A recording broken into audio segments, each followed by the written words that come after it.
Maravilloso Dios, eres bueno, bendito es tu nombre. Recibe, Señor, la alabanza, recibe la adoración. Son para ti, Padre, son para ti, Señor nuestro. Oh, gracias, Señor. Nos acercamos ante ti, Señor, con confianza. Oh, gracias por tu palabra, Señor,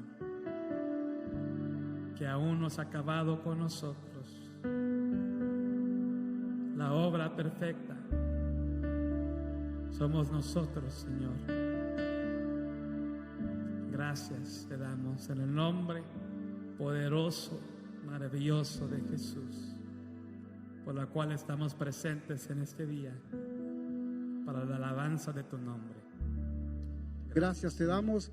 Bendice la porción de tu palabra que hemos de considerar en esta mañana, Señor. Bendice a mis hermanos que han venido, Señor, que han dejado todo en su hogar para venir a alabar y bendecir tu nombre. Señor, sabemos que muchos no pudieron levantarse en esta mañana, o muchos están en hospitales, en cárceles, Señor, donde quiera que haya un hijo tuyo, Dios mío, alabando y bendiciendo tu nombre, Señor, tu presencia está allí. Gracias te damos por los que llevan tu palabra, por los predicadores, Señor, que se esfuerzan, Señor Jesús, por llevar tu palabra, por aquellos que predican en las calles, Señor, en la radio, en la televisión, a los que llevan tu palabra, Señor, a los misioneros, Señor, en todo el mundo. Gracias, Padre. Te alabamos y te bendecimos. Amén. Amén. Bien, hermanos, en esta mañana vamos a leer un texto muy conocido. Y quizá muchos lo saben de memoria, pero eso no significa que lo vamos a recitar de memoria. No, hay que leer la palabra del Señor. Así se le dijo al ayudante de Moisés, ¿verdad? Al gran valiente Josué le dieron: nunca se aparte de tu boca este libro de la ley y medita en ella de día y de noche. ¿Qué es eso? Le dijeron: bueno, hazlo de vez en cuando, léelo cuando tengas oportunidad o cuando tengas chance. ¿Es así? La ley o la palabra fue de día y de noche, medita en ella. Entonces todo lo que tú hagas te saldrá bien, porque pones tu confianza en mí, dice el Señor, y yo también te pondré en un lugar en el cual te corresponde. Así que, hermanos, en esta mañana tienen su Biblia, Lucas 19:10. Busque el evangelista Lucas, capítulo 19, versículo 10. Es un texto muy conocido, como lo digo, muchos lo saben de memoria, pero vamos a leerlo, vamos a considerar esta porción bíblica, leyéndolo letra por letra, porque no sea que si lo sabemos de memoria, a veces lo pronunciamos y se nos brinca una palabra y no es correcto, ¿verdad? En cambio, si lo leemos así como lo decimos, porque así está escrito.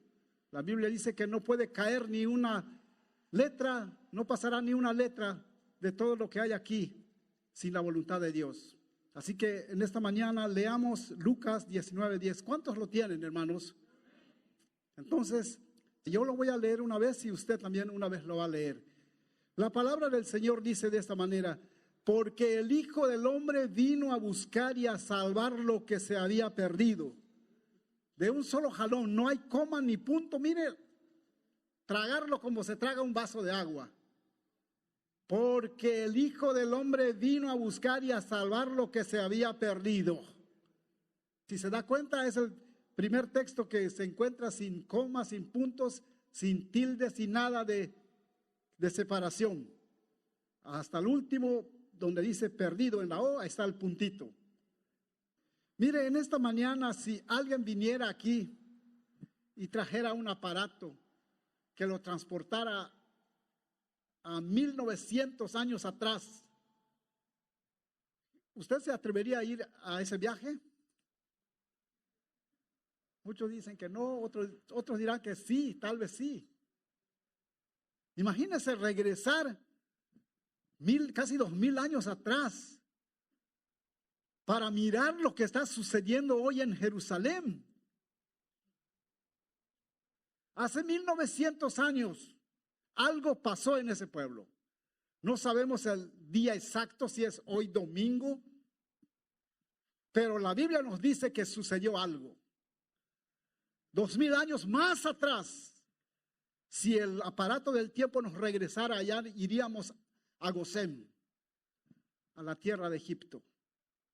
Allí en la noche del 14 de Aviv, la Biblia nos dice que Dios ordenó que se sacrificara un cordero y que la sangre de ese cordero manchara las puertas de la casa de los israelitas, porque esa misma noche serían liberados bajo yugo de esclavitud. Hermanos, pasaron muchos años. Los israelitas, la promesa que le fue hecha a Abraham se cumplió. Fueron liberados por la mano poderosa de un Dios que los ama de verdad. Pero hace 2000 años, ese mismo cordero que fue sacrificado como símbolo, ahora ese día está entrando en Jerusalén, en su pueblo.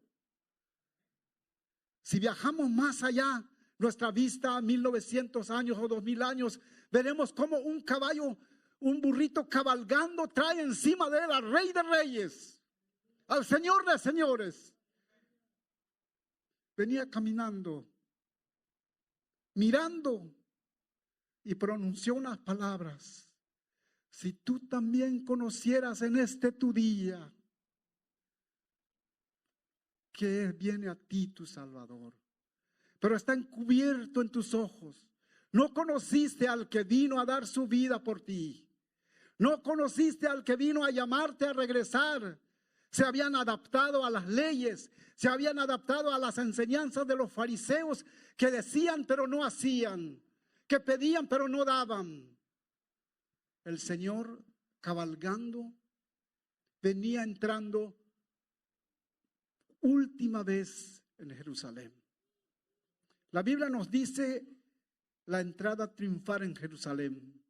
Esta no es la única vez que entró el Señor, pero es la última vez que Él entró. Como cuando en Ezequiel vemos cuando la gloria del Señor desaparece sobre el templo.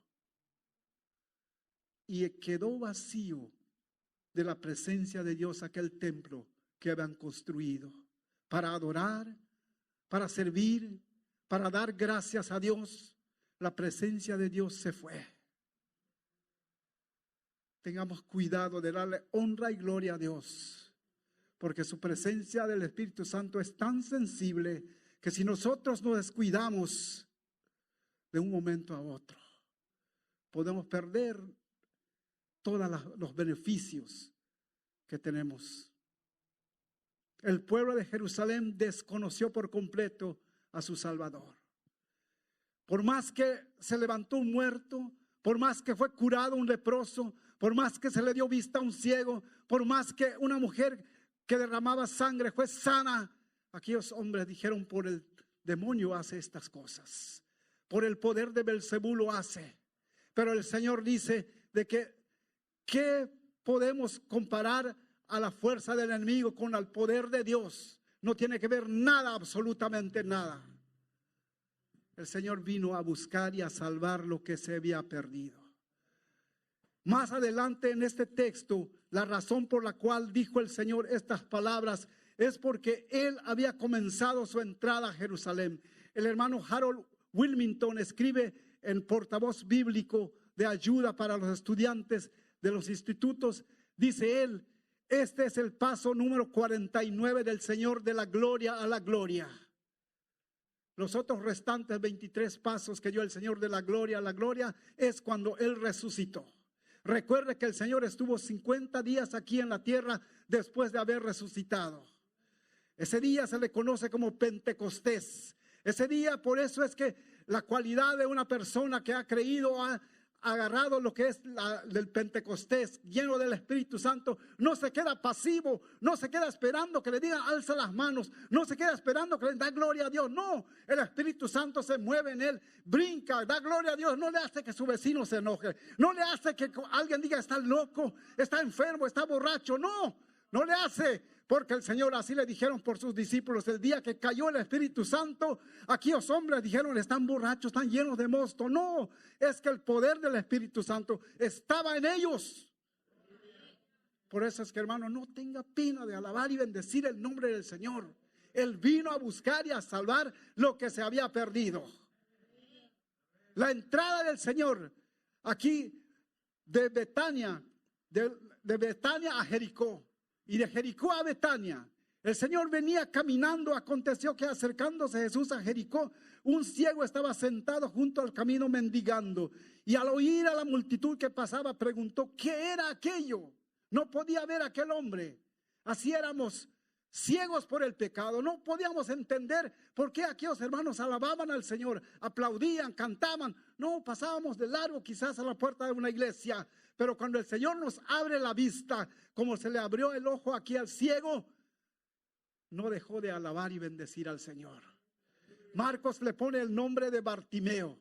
Dice aquí: y le dijeron que pasaba Jesús Nazareno. Entonces dio voces diciendo: Jesús, Jesús, hijo de David, ten misericordia de mí. Y los que iban delante le reprendían para que callase. Pero él clamaba mucho más y decía: Hijo de David, ten misericordia de mí. Entonces Jesús, deteniéndose, mandó traerle a su presencia. Y cuando llegó le preguntó diciendo: ¿qué quieres que te haga? Y él le dijo: Señor, que reciba la vista. La cosa más importante para nosotros es la vista, ¿verdad? Sin la vista, sin mirar, podemos caer, podemos tropezar. Tenemos que ser ayo de otras personas. Tenemos que ser sostenidos para poder caminar. O tanto es que si nos acostumbramos a ello, pero se ve la dificultad que caminamos. Yo conocí a un señor allá en mi pueblo, en Tizimín, que se llama Don Pablo. Ese señor, Don Pablo, él podía contar el dinero, no podía ver nada, pero podía contar los billetes y hasta las monedas. Una vez fuimos a su casa con su hijo, que se llama Juan, y me dice: vas a ver, mi papá, él tiene un hilo así, una soga de la casa grande hasta la cocina, y ahí se agarra y se va. Él sabe cómo servir su comida, él sabe cómo va todo, y es más, hasta cuenta el dinero que nos da para la escuela. Es algo maravilloso, pero eso es excepción, hermano. No todas las personas son así. Pero aquí, hermano, lo que vale es la vista, ¿verdad? Muchas veces lo necesitamos. Jesús le dijo: recíbela, tu fe te ha salvado. Recíbela, tu fe te ha salvado. Y luego vio y le seguía glorificando a Dios. Y todo el pueblo, cuando vio aquello, dio alabanza a Dios. Estos pasajes, antes de llegar a porque el Hijo del Hombre vino a buscar y a salvar lo que se había perdido, el contexto es que nos está hablando aquí de un ciego y de un pecador. De un ciego y de un pecador. El ciego es Bartimeo. Marcos lo escribe así, de esa manera, que así se llama. Y el pecador aquí es Zaqueo. Después de este asunto, dice: habiendo entrado Jesús en Jericó, iba pasando por la ciudad. Sucedió que un varón llamado Zaqueo, que era jefe de los publicanos y rico, procuraba ver quién era Jesús, pero no podía a causa de la multitud, pues era pequeño de estatura. Y corriendo delante subió a un árbol sicómoro para verle, porque había de pasar por allí. Cuando Jesús llegó a aquel lugar, mirando hacia arriba, le vio y le dijo: Zaqueo, date prisa, desciende hoy, porque hoy es necesario que pose yo en tu casa. Entonces él descendió a prisa y le recibió gozoso. Al ver esto, todos murmuraban diciendo que había entrado a posar con un hombre pecador. Entonces Zaqueo, puesto en pie, dijo al Señor: he aquí, Señor, la mitad de mis bienes doy a los pobres, y si en algo he defraudado a alguno, se lo devuelvo cuadruplicado. Jesús dijo: hoy ha venido la salvación a esta casa, por cuanto él también es hijo de Abraham. Entonces ahí viene el texto: porque el Hijo del Hombre vino a buscar y a salvar lo que se había perdido. ¿A quién había venido a buscar el Señor? A los perdidos, ¿verdad? Lo está diciendo el texto. Usted y yo y toda la humanidad estábamos perdidos. No importa que en nuestro ID esté nuestra dirección, pero estábamos perdidos. Espiritualmente estábamos perdidos. Aunque usted tenga todo en orden, desde que la primera pareja en el huerto de Edén desobedeció el mandato del Dios eterno, todos nosotros caímos de las manos de Dios. Caímos.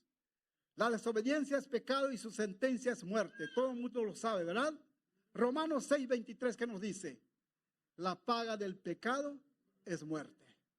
Esa es la sentencia y se agudiza más en Romanos 9:10, cuando el escritor toma las palabras del salmista David siglos antes de él para repetir: no hay justo ni aun uno. No hay quien busque a Dios, no hay quien haga lo bueno. Y lo más triste es que no hay ni siquiera uno, dice la Biblia. El pecado cauterizó la mente del ser humano, al igual como sucedió en el huerto con Adán y Eva. Recuerde, en el libro de Génesis, la serpiente dijo: con que Dios os ha dicho. Con que Dios os ha dicho. Satanás, usando a la serpiente, hizo dudar a Eva. En todo esto no es suficiente, sugiere el tentador. ¿Pueden tener más? La pregunta fue hábilmente formulada: ¿no comáis de todo árbol del huerto?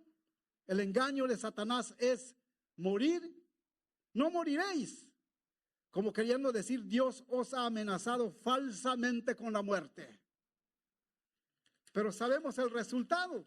Yo estaba escribiendo estos textos y digo, voy a ver si me da tiempo de leer los textos bíblicos, pero ustedes que han asistido casi desde que los conocimos en casa del alfarero, tenemos memoria de todos estos textos, ¿verdad? No interesa tanto decirlo, sino el resultado del pecado de Adán y Eva, el resultado del fallo que hubo en ellos. No murieron al instante, pero la muerte, o thanatos, que lo escriben en griego, es separación. Muerte es separación. Separación del cuerpo o separación del espíritu. Como quiera usted entenderlo, es muerte física o muerte espiritual. Separados de Dios, ¿qué le espera al ser humano? ¿Qué le espera a una persona que se separa de todo el bienestar que hay en una persona? Recuerde usted lo que sufrió el muchacho cuando le dijo a su padre: dame toda la herencia que me corresponde. La Biblia no nos explica si papá se puso a platicar con él, a decirle: hijo, pero ¿por qué haces esto? ¿Por qué todo? Mira cuánto tenemos aquí, tú has vivido aquí, tienes 18 años o tienes 20 años y mira cuánto te va a hacer falta dinero. No, dame mis bienes que me corresponde. Y sabemos el resultado de lo que hizo este muchacho, ¿verdad?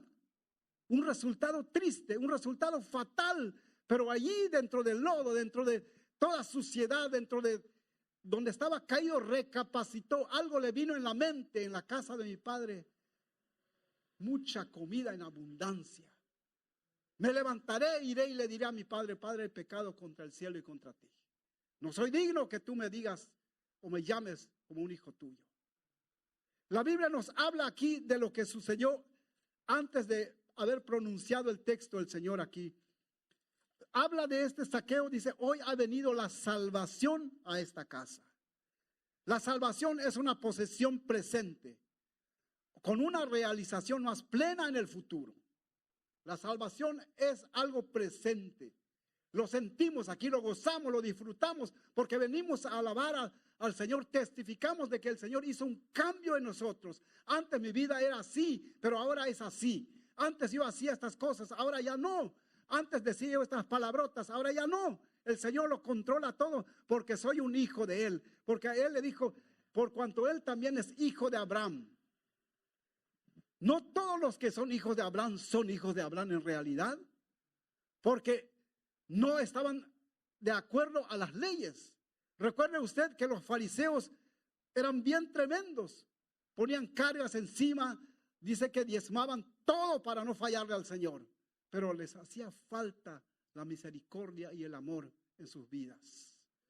Por cuanto este hombre, nos damos cuenta, era una persona chiquitita. El hermano Motesi dice: es un medio kilo, dice. Y por lo tanto este hombre, tal vez quizá en su juventud, no crecía demasiado y era burla en la escuela. Tal vez en su juventud, corriendo ahí entre los demás, lo botaban, lo tiraban. Pero ya cuando creció, cuando alcanzó quizá un metro de altura, ya su madurez, de estudio y todo eso, dijo, para que yo me libre de estos que se burlan de mí, voy a ir a los romanos. Voy a decirle a los que cobran los impuestos que yo me adhiera a ellos. Y le dieron un puesto. Mire, estudió bien, ¿verdad? Aunque estaba chaparrito, pero estudió leyes. Estudió bien y aprendió a hacer impuestos. Y mire, y no solamente cobraba el impuesto legalmente, sino cobraba lo triple. Porque 4 veces cobraba. Si usted tenía que pagarle al gobierno $100, mira, tú le debes al gobierno $400, aquí está, tienes que pagarlo. Ok, y ni modos, ya te preparó los impuestos y tienes que pagarle al gobierno. Y él se quedaba con 250 y le pagaba 250 al impuesto. 4 veces, y aparte de lo que robaba. Por eso es que cuando él entendió que el Señor había descendido de Jericó y él se subió para ver quién es esa multitud, ha de ser que hace tiempo que oía de Jesús el Nazareno, oía de que él levantaba a los muertos, oía que él daba la vista a los ciegos, escuchó alguna vez que una mujer quedó sano. Entonces él dijo, bueno, pues si es bueno este hombre, pues voy a asociarme con él. Si total, los romanos también pagan bien. Yo tengo mucho dinero y quizá podamos hacer negocio con él. Y se subió a un árbol para ver qué pasaba Jesús. Pero no pensaba él que el Señor ya lo tenía en la mirada. Este hombre me es útil. Este hombre va a ser testigo de que yo soy el Hijo de Dios. Este hombre va a manifestar lo que hoy va a recibir de mí. Al Señor, al pasar, alzó la vista, le Zaqueo, hoy voy a llegar en tu casa. Y descendió rápidamente. Ahí nos damos cuenta que el Señor no hace acepción de persona. Seas chaparrito, seas alto, seas gordo, seas flaco, tu apellido no importa, pero sí importa tu corazón. Sí importa la disposición que tú tienes en la mente para servir, para pedirle al Señor que venga en tu vida. Él aquí rápidamente dice, entonces Zaqueo puesto en pie dijo al Señor, he aquí, Señor, la mitad de mis bienes doy a los pobres. ¿Cuánto tenía Zaqueo? La Biblia no lo dice. Quizá tenga $1,000,000 de pesos, $1,000,000, 500,000 para los pobres. Y voy a regresar cuadruplicado a los que robé. Pero se va a quedar también a vivir bien con una vida que ha sido cambiada. Dice el Señor Jesús, hoy ha venido la salvación a esta casa. Decimos que la salvación es una posición presente con una realización más plena en lo futuro. Mire, aquí comienza una nueva vida de este hombre. Aquí comienza una nueva vida de este varón chiquitito, pero con un corazón muy grande para Dios. El Señor, al ver todo esto, nos está llamando aquí la atención. Nos está diciendo que la salvación no solamente es para los judíos, la salvación no solamente para los chaparritos, la salvación no solamente para los altos, para los grandes, la salvación es para todos, porque el Hijo del Hombre vino a buscar y a salvar lo que se había perdido. Esta promesa dice aquí, separados de Dios, ¿qué le espera al ser humano? Dolor, tristeza, toda clase de males. La promesa del Señor es darnos salvación. Pasamos a estar muertos en nuestros delitos y pecados sin nuestro Salvador. El apóstol Pablo dice que mas Dios nos dio vida cuando estábamos muertos en nuestros delitos y pecados. Nos dio vida, y el apóstol Juan dice vida en abundancia. No solamente una vida de pobreza, no solamente una vida de enclenque, no, es una vida llena de abundancia. Dios mostró su amor para con nosotros en que siendo aún pecadores, Cristo murió por nosotros. Él vino a buscar y a salvar lo que se había perdido. El destino más elevado del hombre es vivir con su Creador. El destino más elevado de cada ser humano, de la hermana, del hermano, de la persona que está aquí en esta tierra, es regresar a vivir con su Creador. Pero sin la intervención de nuestro Señor Jesucristo es imposible. La naturaleza que nos heredó nuestros primeros padres no posee esa capacidad que nos haga regresar al hogar eterno. Estamos, como dicen en el béisbol, estamos foul, estamos fuera del alcance. A menos que Él regrese por nosotros, como Él dice, porque el Hijo del Hombre vino a buscar y a salvar lo que se había perdido. Él vino. Ahora Él quiere una respuesta. Él dice, he aquí estoy en la puerta y llamo. Si alguno oye mi voz, no está diciendo si cualquiera que oiga mi voz, si alguno oye mi voz y abre la puerta, yo entraré a él y cenaré con él y él conmigo. ¿Por qué la cena? ¿Por qué no dijo voy a desayunar con él? ¿Por qué no dijo voy a almorzar con él? Porque la cena es la última comida que hacemos, ¿verdad? La cena nos indica que el Señor está en las puertas otra vez. El Señor nos indica que está cercano. Dice aquí el versículo 11, oyendo ellos estas cosas, lo que dijo el Señor, en que abrió la vista al ciego, en que habló con este Zaqueo, oyendo ellos estas cosas. Ellos se refieren a los que no creen en Él, a los fariseos, a los saduceos, a la multitud que le seguía. Prosiguió Jesús y dijo una parábola. Se los dijo a ellos como quien dice, como decimos allá en México, voy a decir una indirecta a ver si me entiende. Y el Señor habló de esta manera y dijo, oyendo ellos estas cosas, prosiguió Jesús y dijo una parábola por cuanto estaba cerca de Jerusalén. Ellos pensaban que el reino de Dios se manifestaría inmediatamente.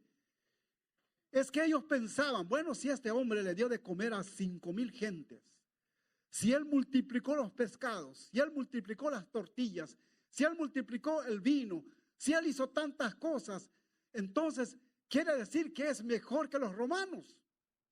Mire, es un muchacho que no vimos en la escuela, que no asiste ahí con los fariseos, pero que tiene tanto poder, tiene tanto ingenio para hacer crecer tanta multitud. Pero el Señor no se trataba de su reino terrenal. Sí, Él va a poseer la tierra otra vez, pero hasta la sola potestad de Dios le permita. Hasta que el Señor le ordene, el Padre le ordene regresar. Pero en este momento Él está enseñando que habrá un reino, no solamente como lo que están viviendo estos fariseos, no solo como lo que estamos viviendo ahora, habrá un reino milenial, un reino en el cual este mundo será diferente totalmente a lo que estamos viendo. No habrá enfermedades, no habrá que usar mascarillas, no habrá nada de que esconderse, sino simple y sencillamente Él será nuestro médico, Él será el Dios de dioses, Él será el Señor de señores. Y entonces está diciendo, le dijo a estos hombres que estaban especulando para tomarlo como rey, para sentarlo en el palacio, y le dijo, un hombre noble se fue a un país lejano para recibir un reino y volver. Llamando a 10 siervos suyos, les dio minas y les dijo, negociad entre tanto que vengo. Pero sus conciudadanos le aborrecían y enviando tras él una embajada diciendo, no queremos que este reine sobre nosotros. Como diciéndoles, ustedes no quieren este reino que yo he traído, porque no lo entienden. Están tan agarrados a la ley que les dio Moisés, que no entienden que esa ley hasta aquí está para cumplir el que ha venido a buscar y a salvar. Pero ellos no lo entendían así. Aconteció que vuelto él después de recibir el reino, mandó llamar ante él aquellos siervos a los cuales había dado el dinero para saber lo que habían negociado cada uno. Vino el primero diciendo, Señor, tu mina ha ganado 10 minas. Él le dijo, está bien, buen siervo, por cuanto en poco has sido fiel, tendrás autoridad sobre 10 ciudades. Vino otro diciendo, Señor, tu mina ha producido 5 minas. También a este le dijo, tú también sé sobre 5 ciudades. Pero vino otro diciendo, Señor, he aquí tu mina, la cual he tenido guardada en un pañuelo, porque tuve miedo de ti, por cuanto sé que eres hombre, bueno, voy a poner mi nombre, pero no es mi nombre, severo, que tomas lo que pusiste y ciegas lo que no sembraste. Entonces él dijo, mal siervo, por tu propia boca te juzgo. Sabías que yo era hombre severo, que tomo lo que no puse y que ciego lo que no sembré. ¿Por qué pues no pusiste mi dinero en el banco para que al volver yo lo hubiera recibido con los intereses? Dijo a los que estaban presentes, quitadle la mina y dadla al que tiene las 10 minas. Ellos le dijeron, Señor, pero tiene 10 minas. Pues yo os digo que todo aquel que tiene se le dará, mas al que no tiene, aún lo que tiene se le quitará. Y también aquellos mis enemigos que no querían que yo reinase sobre ellos, traedlos acá y decapitadlos delante de mí. Qué sentencia más dura, ¿verdad? Qué sentencia más dura.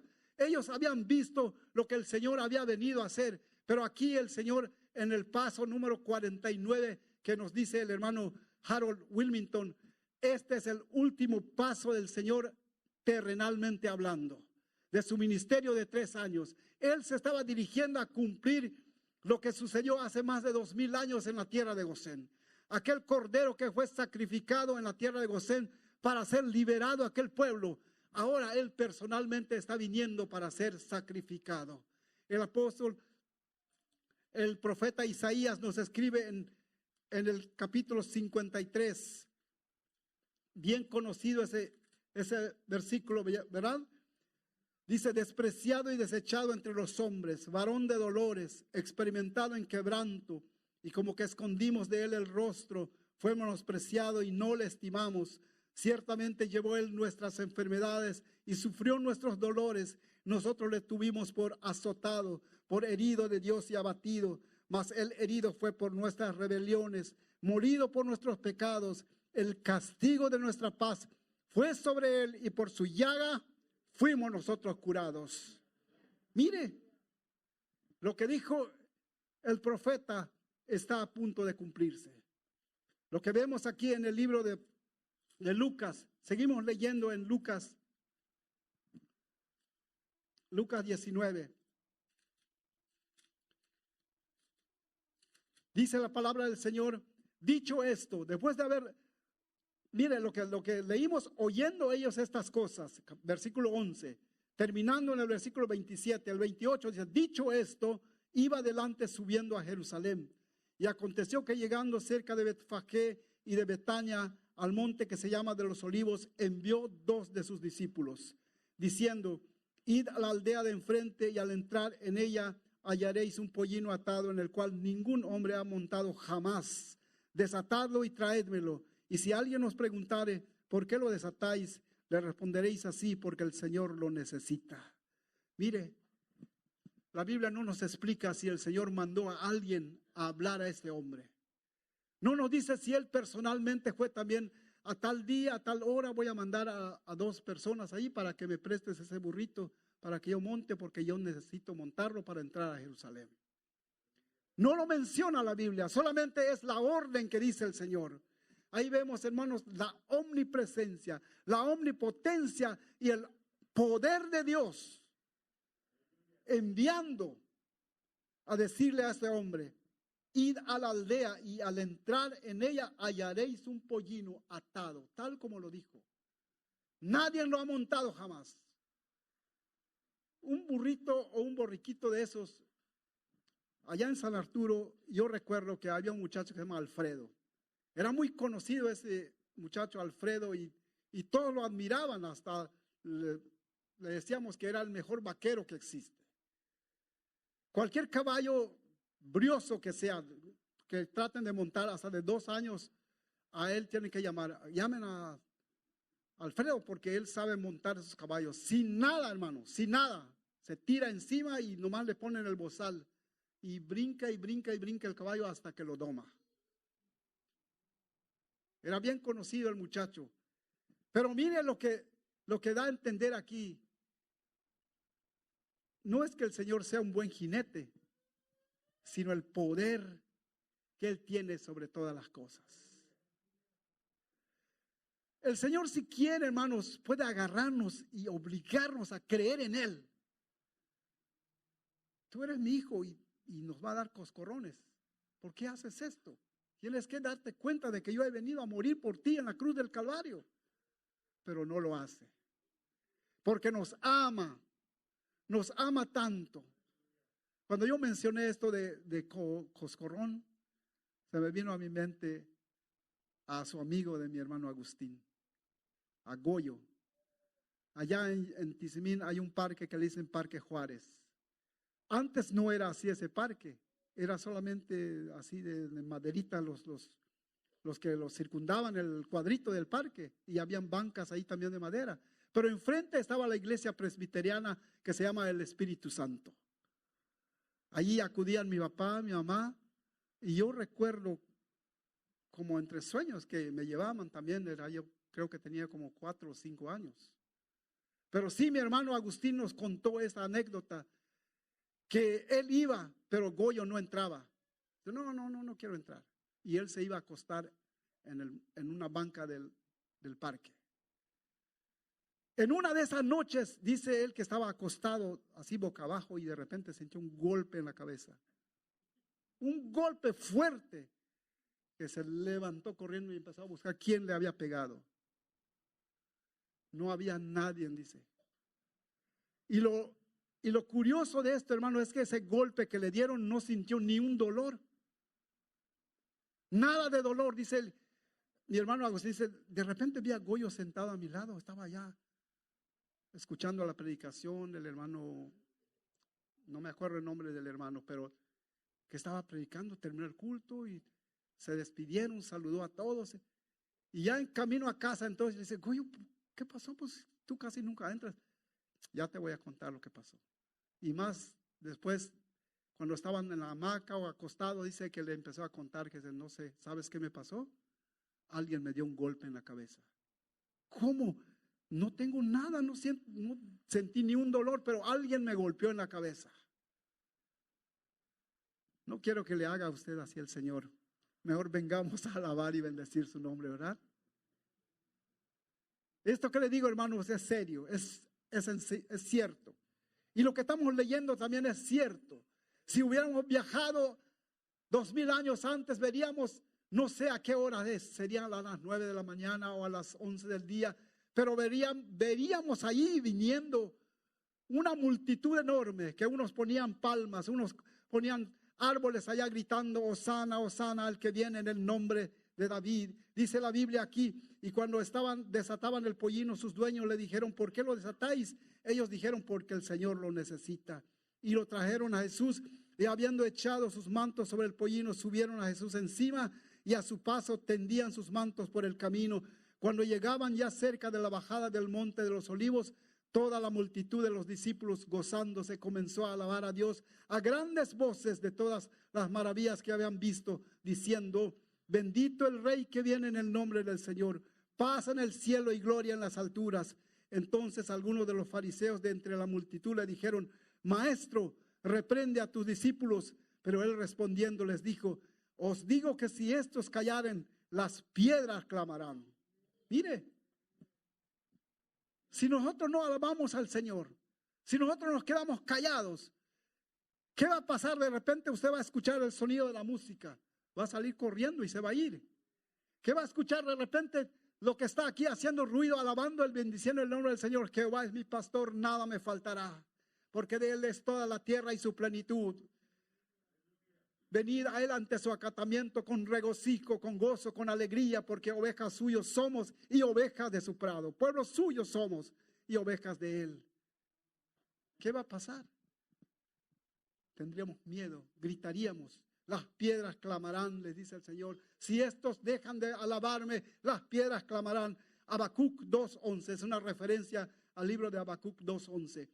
Jesús, y cuando llegó cerca de la ciudad, al verla, lloró sobre ella, diciendo, oh, si tú también conocieses, a lo menos en este tu día, lo que es para tu paz, mas ahora está encubierto de tus ojos, porque vendrán días sobre ti cuando tus enemigos te rodearán con vallado, te sitiarán por todas partes, te estrecharán, te derribarán a tierra, a ti y a tus hijos dentro de ti, y no dejarán de ti piedra sobre piedra, por cuanto no conociste el tiempo de tu visitación. Qué terrible sentencia. Los historiadores bíblicos nos dicen que después de la muerte de nuestro Señor Jesucristo, 70 años después, esta profecía se cumplió.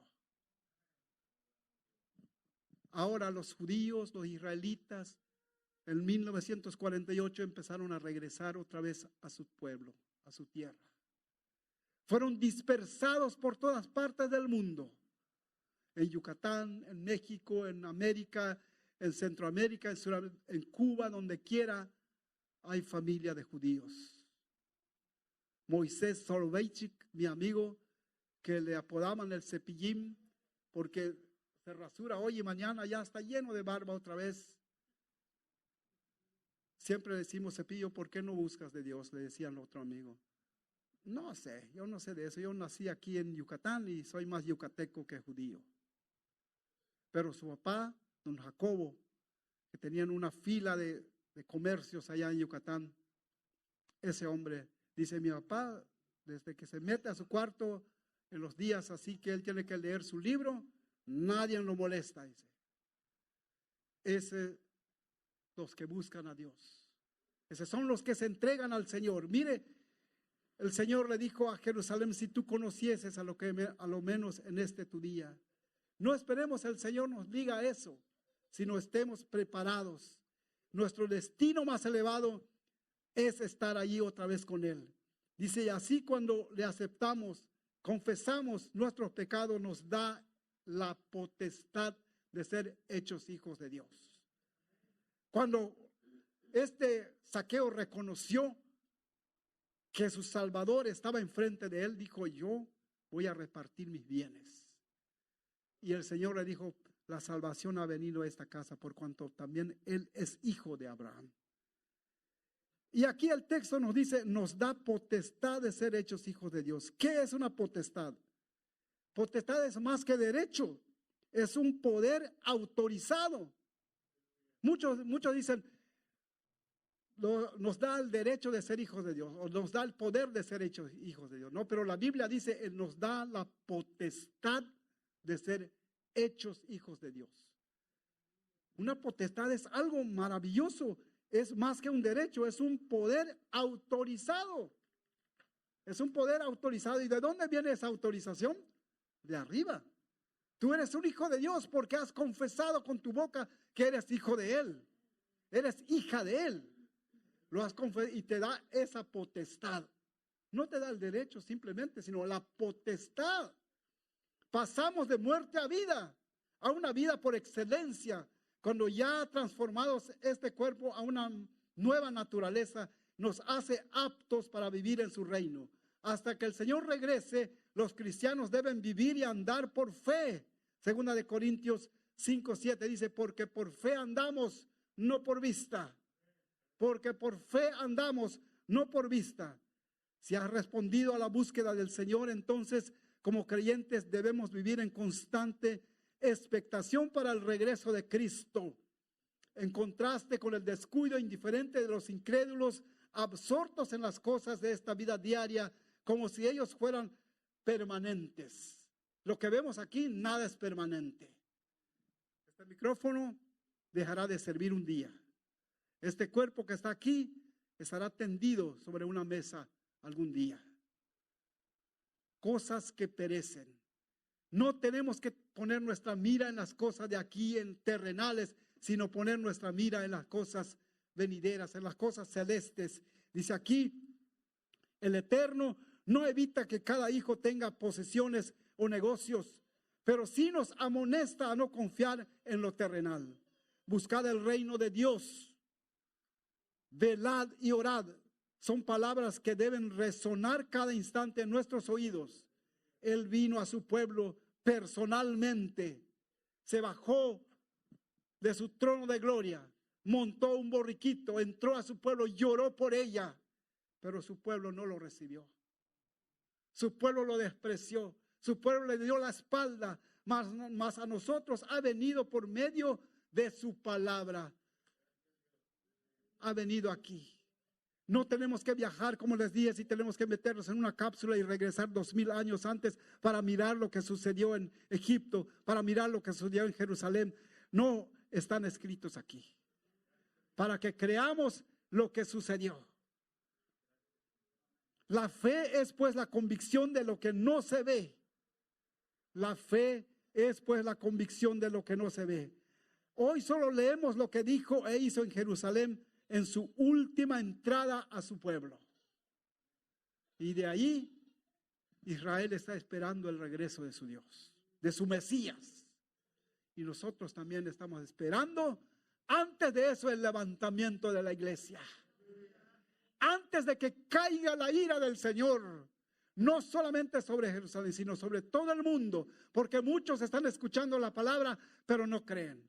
Muchos están leyendo y estudiando la Biblia para tergiversar, para decir que la Biblia no está completa, para decir, no, falta mucho, alguien los engañó, lo escribieron a la ligera y no está completa. ¿Por qué no pusieron el libro de Enoc? Porque ahí el libro de Enoc explica muchas cosas, pero la Biblia nos dice de que lo que está escrito, los 66 libros, es la regla de Dios para todo ser humano. Es la regla que dejó el Señor, y si usted lo lee, usted alcanzará la misericordia y la gracia del Señor. Él vino a su pueblo, Él vino a buscar y a salvar lo que se había perdido. ¿Quiénes estaban perdidos? Nosotros estábamos perdidos en nuestros delitos y pecados. No había nada bueno en nosotros, pero el Señor tomó misericordia en nosotros y nos elevó a lo que estamos ahora, a la posición de salvación para Él. Póngase de pie en esta hora, vamos a darle gracias al Señor. Padre, te damos gracias. Hemos leído, Señor, tu palabra, donde nos hablas, Dios mío, de muchas cosas, Señor, que pasaron cuando tú estuviste aquí en la tierra. Le diste vista, Señor Jesús, al ciego, que escuchó de lejos que tú pasabas, Señor. Le diste, Señor, la salvación a Zaqueo, aquel hombre, Señor Jesús, de estatura baja, pero que de una ambición tremenda tenía para poseer riquezas. Más tarde, Señor, tú pasaste por él y le diste la salvación que necesitaba, porque tú viniste a buscar y a salvar lo que estaba perdido. Nosotros también, Señor, nos unimos a Bartimeo el ciego gritando, ten misericordia de mí, hijo de David, ten misericordia de mí. Danos esa vista que necesitamos, Señor, esa vista espiritual, Señor, que tanto anhelamos para mirar las maravillas de tu ley, para mirar, Señor, más allá de lo que estamos mirando. Gracias, Dios mío, por tu amor tan grande. También, Señor, nos unimos a Zaqueo para decir, Señor, si estamos haciendo cosas malas, Señor, que tú te fijes en nosotros. Si tenemos, Señor Jesús, algo en nuestras manos que no es de nosotros, que lo podamos regresar, como lo hizo Zaqueo. Porque tú dijiste, hoy ha venido la salvación a esta casa. Y en cada hogar, Señor Jesús, de mis hermanos de remanente, has venido a traer salvación. Has venido a traer paz. Has venido a traer armonía, Señor. Gracias por tu palabra. Gracias por los que escribieron, Señor Jesús, estas palabras que fueron dirigidas por el Espíritu Santo para nuestro beneficio. Gracias, Señor, te damos por ese día, Señor Jesús, que tú entraste por última vez en tu pueblo, Jerusalén.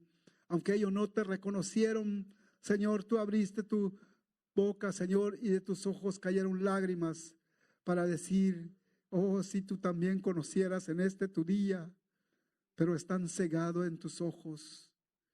Señor, ellos te verán en el momento que tú regreses, Señor, pero cuando la iglesia ya no esté aquí.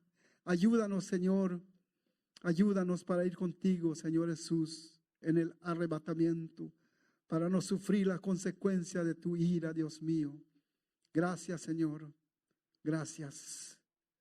Aleluya. Amén. Amén. El Señor nos ayude, hermanos.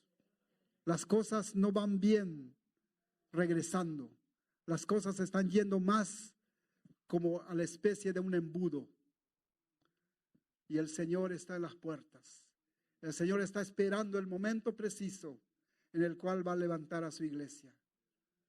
Si usted está preparado, en ese momento, cuando suene la trompeta, dice la séptima trompeta que sonará, entonces los muertos en Cristo resucitarán primero. Y luego nosotros, los que estamos aquí en vida, seremos transformados para ir juntamente con ellos y esperar al esposo de la iglesia, para que entonces esto sea un caos, para que entonces lo que está escrito en la Biblia se cumpla. Vendrá el Señor otra vez por nosotros. San Juan 14 dice, voy pues a preparar lugar para ustedes. Si me fuere, volveré. No os dejaré huérfanos, porque donde yo estoy, allí también estaréis. El Señor los bendiga. Aleluya.